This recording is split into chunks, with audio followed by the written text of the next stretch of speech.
गुलाम बादशाह सुंदरी में गुलाम अपने घर वापिस आ जाएगा अपनी माँ लाजो को लेकर। वहीं पर सुंदरी तड़प रही होगी, अपनी माँ खुर्शीद के पास बैठकर इस बात को रोती होगी कि गुलाम को किस तरह से मैंने छोड़ दिया। गुलाम जिसने मेरे बाप को कंधा दिया था और पागलों की तरह मेरे बाप का जनाजा लेकर जगह जगह घूम रहा था, तो वो गुलाम ही था। ये बात जब खुर्शीद सुनेगी तो खुर्शीद के दिल में भी गुलाम की बहुत ज़्यादा हमदर्दी हो जाएगी। वहीं पर बादशाह जो सुंदरी के मुंह पर ज़ोरदार थप्पड़ मारेगा और उससे कहेगा, इस घर की चार दीवारी में ही तुम बंद रहोगी जब तक तुम मेरी नहीं हो जाती। मगर सुंदरी जो अब गुलाम से मोहब्बत शिद्दत की कर चुकी है, उसने भी साफ अल्फाजों में गुलाम से कह दिया कि शादी मेरी होगी तो सिर्फ गुलाम से और किसी से नहीं। गुलाम को ख़त भेजेगी सुंदरी, जिसमें वाज़ेह लिखा होगा कि मुझे इस चार दीवारी में तुम कैसे छोड़कर चले गए।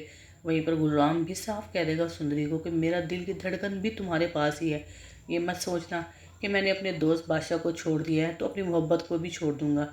ये मैं किसी सूरत में भी नहीं होने दूंगा। सुंदरी जब गुलाम की ये बात सुनेगी तो बहुत ज़्यादा खुश हो जाएगी और वहीं पर बादशाह को इस बात की खबर हो जाएगी कि सुंदरी घर से भागने की कोशिश कर रही है। इसी वजह से बादशाह सुंदरी को घसीटते हुए अपनी हवेली के अंदर फेंक देगा, जिसकी वजह से सुंदरी को बहुत ज़्यादा रोना आएगा। मगर सुंदरी जितने दुख सह रही है उतनी ही उसकी मोहब्बत में शिद्दत गुलाम के लिए बढ़ती जा रही है।